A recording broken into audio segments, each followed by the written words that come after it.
Good morning students. आज दिनांक 18 मई 2021, class seventh, विषय पृथ्वी और हमारा जीवन, जो कि भूगोल के अंतर्गत आता है। इसका हम लोग अध्ययन करेंगे। लेसन नंबर 1 हमारा स्टार्ट होगा, पृथ्वी की आंतरिक संरचना। जैसा कि चित्र के माध्यम से आपको स्पष्ट हो रहा होगा कि आज हम लोग पृथ्वी के बारे में चर्चा शुरू करेंगे कि पृथ्वी क्या है और इसकी आंतरिक संरचना किस प्रकार की है। काफ़ी लंबा चलेगा, कई पार्टों में वीडियो बनेगा। और वीडियो को स्टार्ट करने से पहले मैं आपको बता दूं कि आप लोग एक कॉपी इसकी अलग बनेगी, उस कॉपी में ही इस वर्क को करेंगे। मध्यम कॉपी हो, ऐसा नहीं हो बहुत मोटी हो, क्योंकि सामान्य जैसे इतिहास की कॉपी बनाई होगी आपने, हिस्ट्री की और सिविक्स की, तो वैसे ही आप लोग इसकी कॉपी बनाइएगा। हिस्ट्री और सिविक्स तो एक ही में हमने मिलवा दी थी, ठीक है। यानी कि जो हमारा इतिहास है और नागरिक शास्त्र वो तो एक ही में हो जाएंगी, ठीक है। लेकिन जो भूगोल है, यानी कि जो हमारा जियोग्राफी है, इसकी कॉपी आप लोग अलग से बनाएंगे। चलिए स्टार्ट करते हैं। तो सबसे पहले हम लोग जान लेते हैं कि पृथ्वी की आंतरिक संरचना के बारे में। हमारी पृथ्वी जिस पर हम रहते हैं, ऊपर से ठंडी, ठोस एवं कठोर दिखाई देती है। क्या आपने कभी सोचा है कि ये अंदर से कैसी है? देखिए बच्चों, जिस धरातल पे हम लोग खड़े हैं वो ठोस है, उसके भीतर जाएंगे वो भी ठोस है। लेकिन जब और भीतर अंदर जाते हैं तो पृथ्वी का जो आंतरिक भाग है वो एक गर्म सूप की तरह है, तरल पदार्थ है। आप लोग अचंभित होंगे इस बात को जानकर कि पृथ्वी का सबसे आंतरिक भाग बिल्कुल तरल पदार्थ के माध्यम है और बिल्कुल हीट है, बहुत ज़्यादा।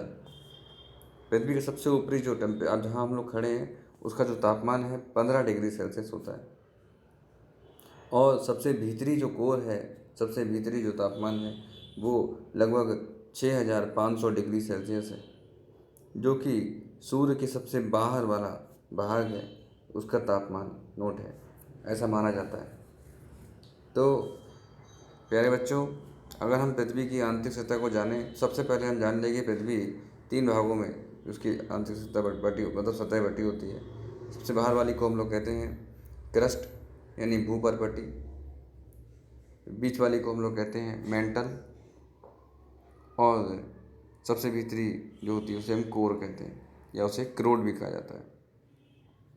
तो 3 भागों में बटी हुई है, सबसे ऊपर क्रस्ट, बीच में मेंटल और उसके बाद सबसे अंदर की तरफ कोर। तो जो आप तत्व देखते हैं या कैल्शियम, मैग्नीशियम, एल्युमिनियम, सिलिकॉन, ये सब किससे निकलते हैं? ये सब बीच वाले भागों से ज़्यादातर मोस्टली निकलते हैं, और अंदर जो है तरल पदार्थों के रूप में सब विद्यमान है, तरल माध्यम में है। तो सबसे ऊपरी भाग जहाँ पे हम लोग, इसको हम क्रस्ट कहते हैं, यहाँ हम लोग रहते हैं और सभी कार्यों में संलिप्त रहते हैं, ठीक है। अपने जो है दैनिक व्यवस्थाएं जो है अपना अपना जीवन यापन करते हैं। तो अब बात करते हैं कि हम जानते हैं कि लगभग 5 अरब वर्ष पहले हमारे सौरमंडल की उत्पत्ति हुई। हमारी पृथ्वी भी सौरमंडल के 8 ग्रहों में एक है। अब 8 ग्रहों की बात हो रही है सौरमंडल में, ज़रा हम देख लेते हैं कौन कौन से सौरमंडल में 8 ग्रह हैं। तो देखिए, मंगल ग्रह, बुध, गुरु, शुक्र ग्रह, शनि, पृथ्वी, अरुण, वरुण, ठीक है। इस प्रकार से ये हमारे 8 ग्रह हैं। आप लोग देखिए लाइन से, मैंने सोमवार आपको ऐसे याद हो जाएगा जल्दी कि आप लोग सोमवार छोड़ दीजिए, ठीक है। आज मंगलवार है, ठीक है, मंगलवार भी है और मंगल से स्टार्ट करते हैं हम लोग आज। तो मंगल ग्रह है, बुध ग्रह है, शुक्र ग्रह है। बुध ग्रह कहाँ है पता है आप लोगों को? बुध ग्रह पृथ्वी जो बुध ग्रह जो है वो सूर्य के बहुत नज़दीक है। मतलब सबसे पहला ग्रह अगर पड़ता है सूर्य के बाद, सूर्य से नज़दीक में, तो पहला ग्रह जो है वो बुध ही है। उसके बाद फिर कौन सा आता है? फिर शुक्र आता है, ठीक है। फिर मंगल है, उसके बाद फिर पृथ्वी है, ठीक है। तो नहीं, शुक्र के बाद फिर जो है हमारा पृथ्वी है, उसके बाद फिर मंगल है, ऐसा कुछ है। चलो देख लेंगे उसको बाद में। चलिए, तो हमारा मंगल, फिर बुध, और फिर गुरु, और उसके बाद फिर शुक्र। शुक्र ग्रह आपको बता ही दिया मैंने, सबसे चमकीला ग्रह होता है शुक्र ग्रह। और उसके बाद फिर शनि ग्रह है, सैटर्न बोलते हैं इसको इंग्लिश में। और उसके बाद फिर पता ही है आपको पृथ्वी है, ठीक है। और फिर अरुण और वरुण है। तो इस प्रकार से ये 8 ग्रह हैं। इन 8 ग्रहों को सौरमंडल में रखा गया है। उत्पत्ति के समय है पृथ्वी गर्म गैसों और धूल के कणों से बनी आग के दहकतों से गोले के समान थी। जैसे मैंने आपको बताया अभी कि अंदर बहुत हीट है। आप लोग सूर्य का तापमान, केवल बाहर की जो सूर्य की कोरोना होती है, अभी ये कोरोना नहीं है, वो भी कोरोना बोलते हैं, रिंग बोलते हैं, क्योंकि छल्ले के समान संरचना है। ऐसे ही जो कोरोना जो वायरस है ना, ये भी छल्ले के समान, मतलब यानी सर्कुलर है, इसलिए इसको कोरोना नाम दिया गया है, ठीक है। तो छल्ले के समान संरचना जो होती है बाहर वाली सूर्य की, उसका तापमान जो है वो हीट क्या है, इतना 6500 डिग्री सेल्सियस बाहर का तापमान है। अब आप सोचिए कि भीतर का तापमान कितना होगा सूर्य का, अनकाउंटेबल। और हम तो केवल 44 डिग्री सेल्सियस पे हमें क्या होता है, गर्मी लगने लगती है। हमारा जो तापमान बॉडी का जो झेलने का वो है, वो 44 डिग्री सेल्सियस 45 डिग्री सेल्सियस पे हमें गर्मी लगने लगती है बहुत ज़्यादा।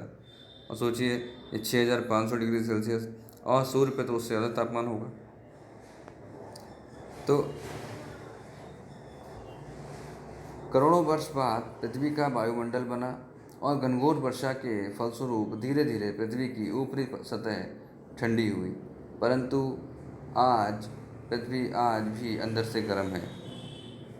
आज भी अंदर से गर्म, ये बात नोट करने वाली बात है।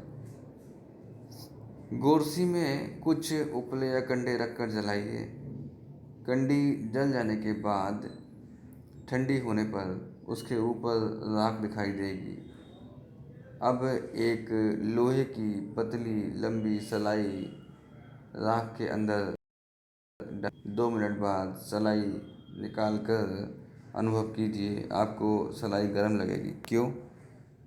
ऊपर से ठंडी दिखने वाली आग के अंदर गर्मी बनी हुई है। ठीक इसी प्रकार हमारी पृथ्वी भी ऊपर से ठंडी और कठोर होने के बावजूद आज भी अंदर से गर्म है।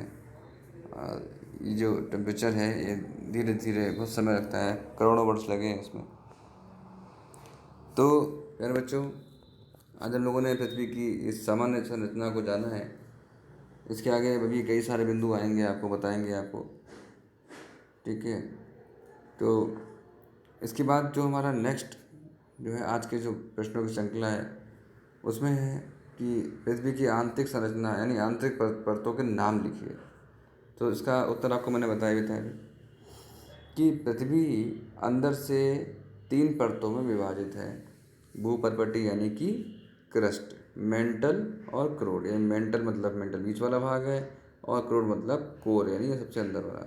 मेंटल भी 2 परतों में या ऊपरी और तथा निचली परत में विभक्त है, और क्रोड भी आंतरिक तथा बाह्य क्रोड में विभक्त है। तो इसके बारे में चर्चा बहुत लंबे विस्तार से करेंगे बाद में, ठीक है। और दूसरा प्रश्न हमारा यहाँ पे है कि भूपर्पटी यानी क्रस्ट की सबसे अधिक मोटाई कहाँ है, कहाँ होती है? तो भूपृष्ठ की यानी भूपर्पटी की यानी जिसको हम लोग बोलते हैं क्रस्ट, क्रस्ट की सबसे अधिक मोटाई पर्वतों के नीचे होती है। पर्वतों के नीचे इसकी मोटाई कहीं कहीं 70 किलोमीटर तक होती है। इसके बारे में वैसे तो बहुत लंबे टॉपिक हो जाएंगे, चर्चाएं बहुत सारी, क्योंकि देखिए प्लेट लगी हुई हैं। अगर आप देखोगे ना तो प्लेटें बनी हुई हैं पृथ्वी के नीचे, बहुत सारी प्लेटें हैं। तो प्लेटें लगातार चेंज होती रहती हैं, तो ये टकराती हैं तो भूकंप आते हैं। प्लेटें लगातार टकराती हैं तो भूकंप आते हैं। पृथ्वी में घटबड़ होता रहता है नीचे, जो हमें समझ में नहीं आएगा, हमें समझ मतलब हमारे सुनाई भी नहीं देगा कहाँ क्या हो रहा है। लेकिन जब भूकंप कहीं आते हैं तो कहीं ना कहीं ये बैलेंस जो बिगड़ता है उससे इसका बैलेंस का संबंध है। तो ठीक है। तो इस प्रकार से आप लोग दोनों को प्रश्नों को नोट करिएगा और याद करिएगा। कॉपी इसकी अलग बनेगी, फिर से बता दूंगा आपको। अलग कॉपी बनेगी, लेसन नंबर 1 पड़ेगा, पृथ्वी की आंतरिक संरचना। विषय हमारा रहेगा ये ज्योग्राफी, ठीक है, यानी भूगोल के अंतर्गत हमारा पृथ्वी और हमारा जीवन। ठीक है, इसको आप लोग नोट करिएगा और याद करिएगा। धन्यवाद।